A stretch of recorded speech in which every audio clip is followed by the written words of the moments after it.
करता, चोट मारता है तो नियत देखी जाती है, इंटेंशन कानून में, तो उसके लिए तो कानून है ऑलरेडी। अगर वो किसी की हत्या करता कराया जाता है, बहुत से लोग एक्सीडेंट के माध्यम से मरवाते हैं लोगों को, उसके लिए तो कानून है। आप 302 में उसकी नियत है, क्योंकि जो वो सारा जो सवारी है यानी जो गाड़ी है वो हथियार के रूप में इस्तेमाल होगी ना, उसके लिए 302 का कानून है। आप ये जो ला रहे हैं, इससे बड़ा इस देश की जनता के साथ और मजाक हो नहीं सकता। पर मोदी सरकार का तो ये काम ही है, कोई नई बात थोड़ी है। ये जो ड्राइवर अपने आप को बड़े वो समझते थे कि नहीं मोदी सरकार बहुत बढ़िया है, बहुत अच्छा मानती है, वो सारे के सारे अब से सामने आ गई। केवल इतनी बात नहीं है, कानून क्यों लाया गया है, इसके पीछे बहुत गहरी साजिश है।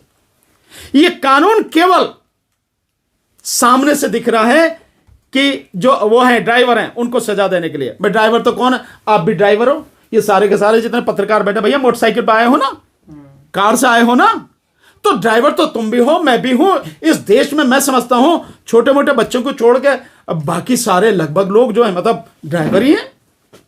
तो इन सबके लिए कानून है, केवल वो नहीं ट्रक चलाते हैं बस चलाते हैं उनके लिए, सबके लिए, सबकी गर्दन इस तरह से फंसाई जा रही है। पर ये इसलिए है कि जो 2024 में यह सरकार ईवीएम के माध्यम से जीतने का षड्यंत्र जो कर रही है, और इस बार जनता ईवीएम से चुनाव होने नहीं देगी। इस बार जनता ईवीएम के खिलाफ सड़क पर आकर लड़ेगी, जन आंदोलन बनाएगी। उस समय कोई भी व्यक्ति किसी भी तरह से बस में, ट्रक में, गाड़ियों में, मोटरसाइकिल पे कहीं बैठ कर ना आ जाए, इसलिए पहले इनकी गर्दन दबोचो। यह है उसकी इंटेंशन इस कानून के पीछे। यह है कि जिस समय वो सत्ता में वापसी के लिए सारे हथकंडे अपनाएगी, तब किसी भी व्यक्ति को किसी भी तरह का वाहन उपलब्ध न हो जाए। यह है गहरी साजिश, इसलिए सारे के सारे काम किए जा रहे हैं। तो हम इसका पूरी तरह से विरोध करते हैं, और सभी ड्राइवर भाई हमारे जो इस देश की आधी से ज्यादा आबादी है, वो ट्रक के ड्राइवर हों, बस के ड्राइवर हों, मेटाडोर के हों, छोटे हाथी के हों, कार के हों, मोटरसाइकिल के हों, स्कूटर के हों, कोई भी, हम उनके साथ में हैं, पूरी ताकत से उनके साथ में हैं। इस लड़ाई में हम कंधे से कंधा, कदम से कदम मिलाकर उनका साथ देंगे। मॉब लिंचिंग को लेकर सरकार की तरफ से मॉब लिंचिंग को लेकर फांसी का प्रावधान किया गया है, और जो ड्राइवर संघ है उनकी तरफ से कहा गया है कि ड्राइवर की मॉब लिंचिंग बढ़ेगी। तो अब क्या जो मॉब लिंचिंग होगी वो भी फांसी के दायरे में आएगा? बिल्कुल नहीं होंगे। मॉब लिंचिंग कौन कर रहा है? बीजेपी और आरएसएस से जुड़े हुए लोग हैं।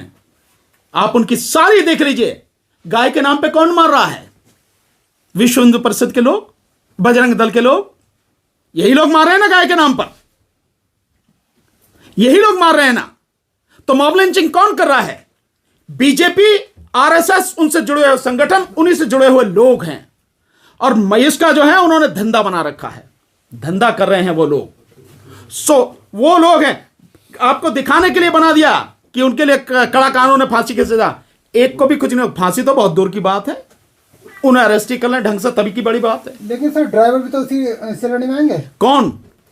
हाँ, ड्राइवर जरूर टांग दिए जाएंगे।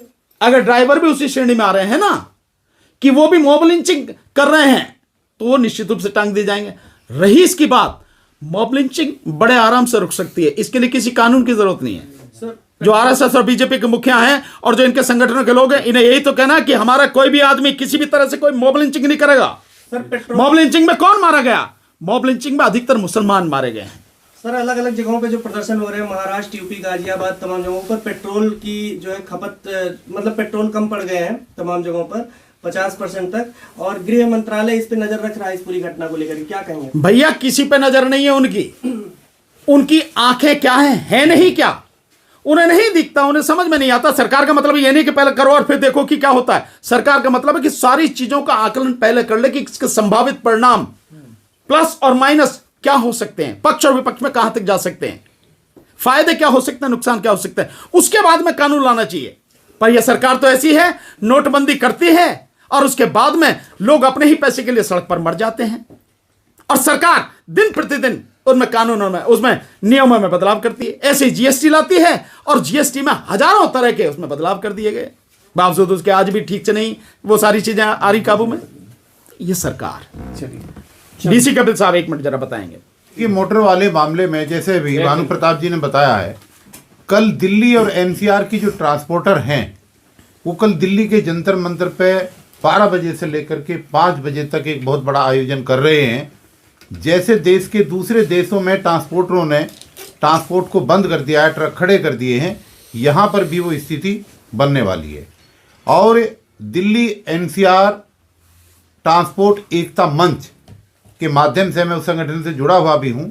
कल जो है एक बहुत बड़ा आंदोलन भी होगा और ये आंदोलन अंततः ईवीएम के आंदोलन में जो 6 तारीख को जंतर मंतर पर होने वाला है उसमें भी उनका पूरा सहयोग और समर्थन हमारे साथ रहेगा। तो ये जितने भी आंदोलन धीरे धीरे चल रहे हैं ये ईवीएम हटाओ आंदोलन के साथ आने वाली 6 जनवरी को जंतर मंतर से जो है सब लोग जुड़ेंगे और पूरे लोग जो है एक साथ हम लोग आगे बढ़ेंगे। बस यही नई जानकारी। खबरों में बने रहने के लिए फोरम 4 को सब्सक्राइब करें और नोटिफिकेशन पाने के लिए बेल आइकन दबाएं।